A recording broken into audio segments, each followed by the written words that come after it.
конца 2022 года люди, делавшие пожертвования в фонды солидарности или другие оппозиционные организации, признанные в Беларуси экстремистскими формированиями, стали преследоваться силовиками в рамках статьи 361.2 Уголовного кодекса «Финансирование экстремистской деятельности». Данная статья предусматривает наказание до 8 лет лишения свободы. Волна репрессий за донаты только началась, и на данный момент сложно говорить о том, как дальше будет развиваться такая практика и насколько станет массовой.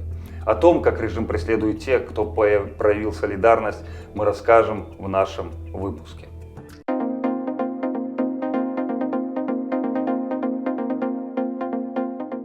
Как недавно стало известно, спецслужбы закончили обработку данных о донатах в фонды BuySoul и BuyHelp в 2020-2021 годах. Речь идет о тех переводах, которые делались с белорусских карт, когда фонды еще не были признаны режимом экстремистскими. Точные цифры, сколько людей в списках у силовиков, нет. 5000 – это то, о чем говорят силовики. Но, как заверяет сооснователь фонда солидарности BuySoul Андрей Стрижак, за это время им задонатило более 100 тысяч человек. Он добавляет, что большинство активно донативших уехали за пределы страны. Как же силовики смогли найти тех, кто донатил? Им известны переводы, которые делались с белорусских платежных карт и счетов, когда фонды еще не были признаны экстремистскими. Переводы с карт, эмитированных иностранными банками, они видеть не могли. Сооснователь BuySoul Андрей Стрижак исключает утечку данных о людях, донативших из баз данных фонда. Андрей Стрижак считает, что информацию о донатах предоставили белорусские банки. Цели, начатые сейчас режимом кампании, посеять недоверие безопасности публичных сборов, создать иллюзию сливов или взломов собственной всесильности, уничтожить нашу солидарность, которую власть воспринимает как угрозу. Большинство донатов было произведено до того, как фонды были признаны экстремистскими. Законно ли вообще привлекать к уголовной ответственности за такие пожертвования? Обычно применение уголовной ответственности базируется на принципе: закон обратной силы не имеет. То есть не могут уголовно преследоваться действия, совершенные до момента введения за них уголовной ответственности.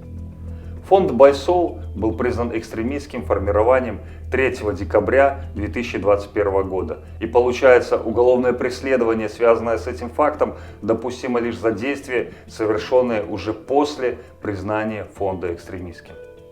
Однако в случаях с экстремистскими формированиями практика такова, что таковыми они признаются с самого начала своей деятельности, а не с даты принятия решения.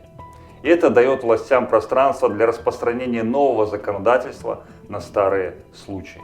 Представители режима сейчас рассылают по IT-предприятиям списки сотрудников и заставляют их, чтобы избежать дальнейших проблем, перевести сумму доната в 10-кратном размере на указанный счет. Что будет с теми, кто откажется платить в таком размере, неизвестно. Часть из тех, кто пожертвовал, вызывают на разговоры в КГБ. В последнее время в КГБ стали вызывать вне зависимости от профессии. Схема такая же, как и в случае с айтишниками. Людям предлагают компенсировать сумму доната в несколькократном размере. Как рассказывают правозащитникам тех, кто ходил на подобные разговоры, сотрудники КГБ показывают скриншоты якобы перечисления денег в фонды солидарности и ставят ультиматум: явка с повинной или же тюрьма. Если человек пишет явку с повинной, где сам признается в том, что переводил деньги в фонд солидарности на поддержку политзаключенных, то его обязывают перечислить деньги на счет, указанный КГБ.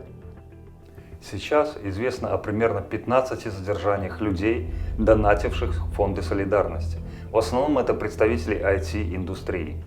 Так, недавно провластные телеграм-каналы опубликовали видео с обыска у сотрудницы IT-компании GameStream Ксении Алькеновой.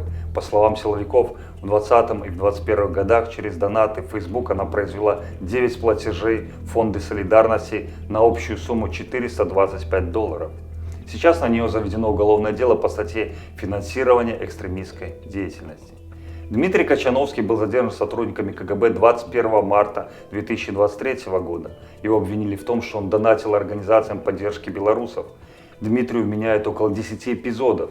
10 февраля прямо на улице в Минске был задержан 34-летний Дмитрий Слуг. Ему было предъявлено обвинение по статье 291 УК РБ «Финансирование террористической деятельности» за денежные переводы организации, признанной в Беларуси террористической. Ему грозит от 8 до 12 лет лишения свободы. Продолжат ли фонды свою работу? Да, продолжат и никогда не остановятся, пишет со своей Facebook-страницы фонд BuyHelp. Чем мы помогаем? Мы вытягиваем из финансовой ямы тех, кого наше государство пытается буквально лишить всего. Штрафы, иски, помощь политическим, адвокаты. На 2020 год BuySol и BuyHelp действовали на законной основе. Придание новопринятым законам обратной силы стало в Беларуси системным явлением. Также Андрей Стрижак настоятельно рекомендует покинуть страну тем, кого вызывают на беседу.